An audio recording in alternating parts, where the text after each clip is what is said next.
Hey sports fans, Coach Nick here, and welcome to B-Ball Breakdown and Aloha from Hawaii, where we continue our coverage of the NBA Finals on my vacation. If you missed that game last night, Game 2 of the NBA Finals, it was perhaps the most riveting and amazing and scintillating comeback of all time.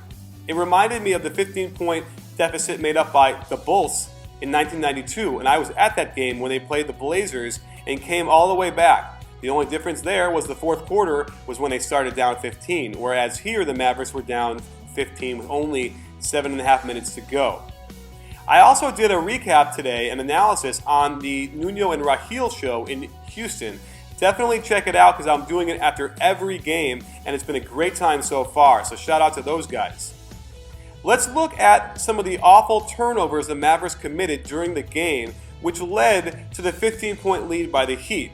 Now just be careful, I'm warning you now, they're pretty ugly, so if you have to turn your head away, I understand. Here, Marion just fumbles the ball away, no defense required. On the inside-out dribble, he takes it a little too seriously, and the out means out of bounds. Page travels here, no call, so there's one turnover they missed. And when he gets the ball back around, look how tentative he looks. He looks unbalanced, and he just throws perhaps one of the worst passes you can ever make across the court. And Terry just dribbles the ball around the screen and just gives the ball up. And here comes Dwayne Wade sprinting and gets a dunk. After firing up Synergy Sports and looking at all the Maverick turnovers, I realized that 11 of the 18 turnovers had nothing to do with the Heat defense. It was simply the Mavericks giving the ball away. So you might ask me, Coach Nick, how the heck did they stay close throughout the rest of that game? Well, in between those terrible turnovers, they were playing good defense and getting their own transition baskets. Watch how Chandler gets his hand on this lob. That leads to a fast break, and Shawn Marion beats everyone down the court for an easy layup.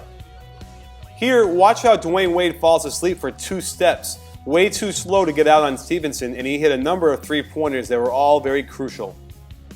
So let's get back to the last 6 minutes of this game, because this is where the whole comeback started.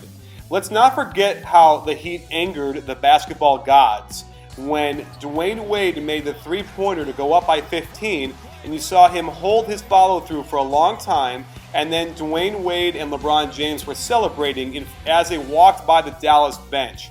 And I know it angered a number of the Dallas players, so finally that anger turned into intense play, something they had been lacking the entire game. Let's start by looking at the Heat defense. The entire defense collapses on Dirk, notably Chalmers, leaving Terry to go all by himself along the baseline. Dirk hits him with a great pass, wide open, easy shot. It appears that Spoelstra put in a new wrinkle in the offense again, and here Haslem and Bosch are both confused as to what they're supposed to be doing, and so is Chalmers, who's standing around the corner, doesn't come up. When they finally get a pass over to Wade, he doesn't take a shot in the lane, and Chalmers bursts up a long shot with the shot clock winding down. Long rebound, Terry leaks out, wide open layup.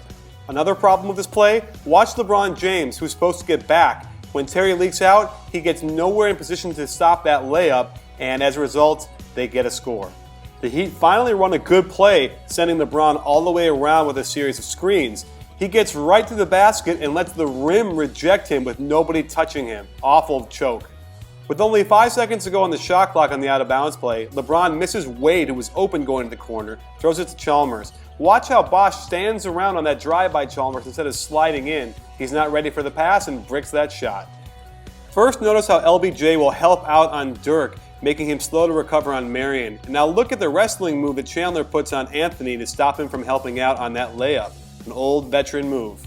Chalmers really hurts them on defense here. He's guarding Jason Kidd, and when he gets a screen, he stays with him for a second, but then inexplicably runs away to watch Terry, leaving Kidd wide open for a 3. And here's where the choke started happening on offense. LeBron dribbles the ball for 15 dribbles in the front court.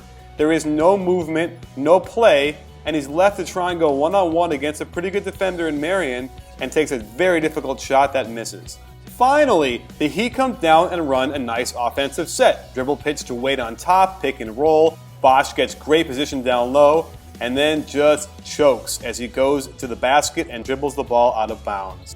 In a great piece of offense by the Mavericks, they do a double screen for the ball, and that lets Dirk get open because the hedger would have been rotating over to get him, Instead, Wade is way too far away to get a hand up, and Dirk nails that shot. The Heat go ISO for Wade, which had worked earlier. Watch Terry as his man goes through. He steps up and stops that penetration. Kidd gets a hand on the ball, and they ultimately throw up a shot on the free throw line, and Haslam misses. It's the Mavs' turn to show some nerves. That same double screen, Dirk's wide open, but they miss him. Jason Kidd just about drops the ball. Now the offense kind of bogs down, and it's all freelance. When they isolate Dirk on top, they get a pretty good attempt, but here comes LeBron to block the shot. They have no chance when the shot clock runs down, and it appears that the Heat are back in control. And here's the play that pretty much decided the game. No offense, a lot of standing around, there's not even a screening roll there, and by the time LeBron gets into something, the shot clock is almost expired. When he shoots a bad three-pointer after a nice deflection by Shawn Marion, you'd think that the Dallas Mavericks are in good shape. But no, a back tap, Miami gets the rebound, so now they're going to take some more time off, and this is definitely going to be it. They're up 2, they can run the clock down and get a good shot. And they get into their double high post. Watch how good Kidd is at guarding Wade. Completely takes him out of the play. LeBron is not aggressive, but Mario Chalmers is. And look at LeBron just standing around out there instead of cutting a little bit. Again, long three-pointer, that's a difficult shot. They get the rebound. Here's the problem. Haslam should have passed the ball back out. Instead, he goes, gets stripped, saves it inexplicably. Nobody gets back on the Heat, and they get a layup to tie the game. Just awful mistakes by the Heat across the board. Taking a page from the Heat defense, the Mavericks blast LeBron James with a double team, forcing him back, and that dribble pitch is a lot higher than it should be, and Dwayne Wade bails him out with a long three-pointer with lots of time on the shot clock left. Again, awful.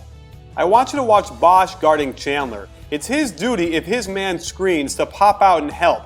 He's stuck there falling asleep, and there's Dirk to splash a 3 to go up and seal the game. Up by 3, out of bounds, you don't want to give up a 3. But watch Jason Kidd and how slow he was at reacting to Dwayne Wade's cut. I know Terry shouldn't have left Chalmers, but he was so slow it seemed like he had to help Kidd on that, or else Wade was going to make the 3. So here's where the strategy got interesting. The only way a three-pointer made against the Mavericks could actually be a good thing is if it was taken extremely early in the shot clock, and that's exactly what Chalmers' 3 was. It gave them the ball back with plenty of time to win the game. So I'm not saying it was a bad shot by Chalmers, I'm just saying that if there was any instance where Dallas had to give up a 3, it would have been like that, as quick as possible, so it only tied the game and they have plenty of time to get a good shot. So someone explain to me why Bosh is guarding Nowitzki here instead of Haslam. Watch how Haslam doesn't help. He starts to come over like he's going to help and then gives up on the play, letting Dirk score a layup. Inexplicable. So that, my friends, is the anatomy of how to come back from a 15-point deficit in the fourth quarter of an NBA Finals game. I gotta tell you, it looks like the Heat really screwed the pooch on this one, because they just continually broke down, and mistake after mistake, and the Dallas Mavericks were more than happy to take advantage of those mistakes, and they're going to kill you if you keep doing that. So it remains to be seen if they can keep doing this. I think that the Mavericks could win 2 of the games at home, but they certainly aren't going to sweep all of the 3 games in Dallas. So they're definitely coming back to Miami for Game 6 at least. This is a great series, and there's a lot of chess matches going on. And that last play, they had LeBron on the strong side guarding Terry. He couldn't come off and help because Dirk could easily hit Terry for a wide open shot. So again, a really great chess match between Carlisle and Spoelstra. Well, don't miss me again on the radio. I'll have plenty of links for that on the Nuno and Raheel show. Thanks for joining us on B-Ball Breakdown, and don't forget, it's not a channel, it's a conversation. You in?